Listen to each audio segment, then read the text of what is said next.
누구든 눈앞에서 괴물을 직접 보게 되면 감탄사가 절로 나옵니다. 거대한 화면에 화려한 색채, 살아있는 듯 정교한 묘사. 도대체 이 대단한 그림을 누가, 왜 만들게 되었을까요?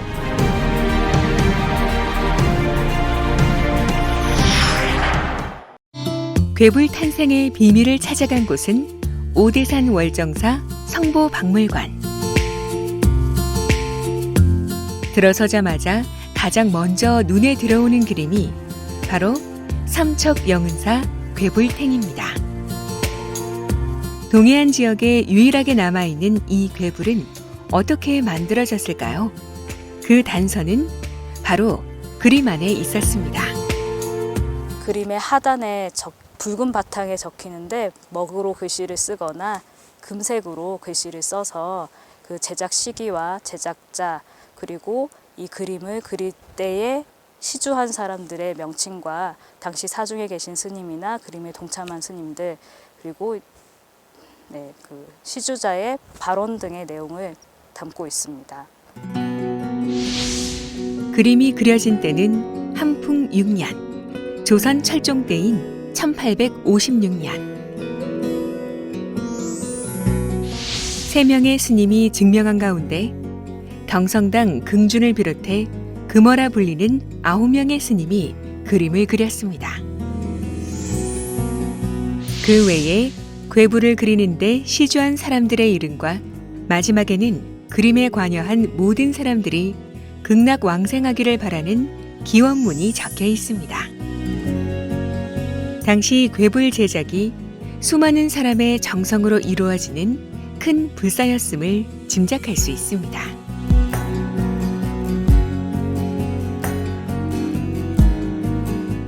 괴불이 만들어진 삼척영은사는 태백산에 자리 잡은 작고 아담한 사찰입니다.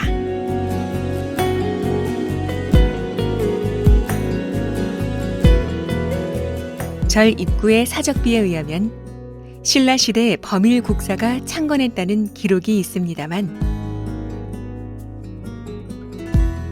본격적인 전성기를 누린 건 사명대사가 절을 중창을 하면서부터입니다. 이후 왕실의 비호를 받으면서 괴불 제작이라는 큰 불사가 이뤄질 수 있었던 거죠. 수화승인 금순 스님을 중심으로 해서 금준 스님을 중심으로 해서 이제 9명의 이제 공동 합작으로 그림이 그려졌는데 사실 그런 경우에 그림들이 각자의 특성으로 또 구분이 되어지기도 하지만 다행히 수화승 중심으로 공통된 그림이 그려냈다라는 게 장점인 것 같습니다. 완성된 괴불이 보관된 곳은 팔상전이라고 기록돼 있지만 실제 그림이 그려진 곳은 설선당이라는 요사체로 짐작됩니다.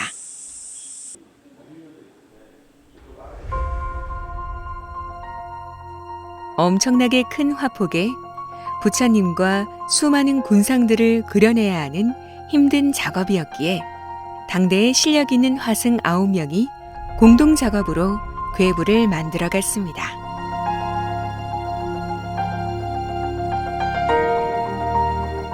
종이에 밑그림을 그리고 그것을 여러 쪽으로 잘라 다시 바탕천에 붙이고 그 뒤에 풀을 먹여 배접을 하고 하나의 괴불을 완성하기까지는 여러 번의 까다로운 공정과 수만 번의 붓질을 거쳐야 했습니다. 많은 사람이 봤을 때 존경심과 경외심이 느껴지면서도 비바람 같은 자연기후에 잘 견디는 그림. 괴불은 당시 그림을 그리는 승려들에게 주어진 커다란 과제이자 도전이었을 겁니다.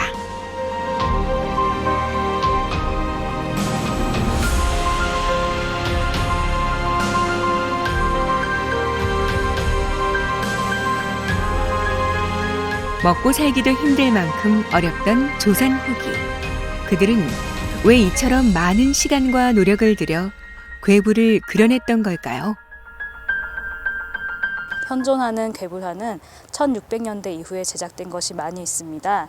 1592년 임진왜란을 비롯해 병자호랑 등 국난을 겪으면서 백성들의 삶이 피폐해졌을 것이고 구원을 얻고자 하는 마음이 간절해졌을 것입니다.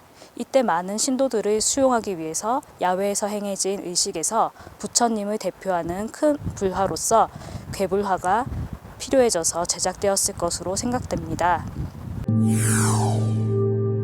당시 사찰에서는 죽은 영혼들을 위로하는 천도제나 영산제가 수없이 치러졌고 이때 등장한 괴불에 의지해 사람들은 슬픔과 공포를 달랬을 것입니다.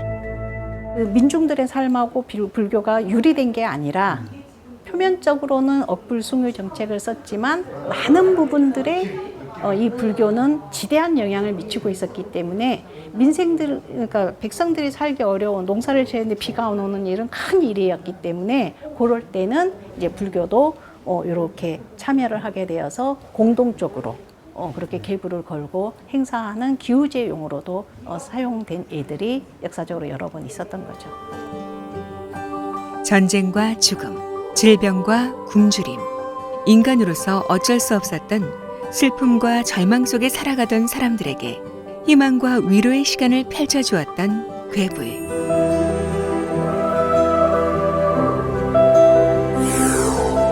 옛 사람들이 그랬던 것처럼 크고도 따사로운 괴불의 품에서 우리도 새로운 삶의 용기와 희망을 얻을 수 있지 않을까요?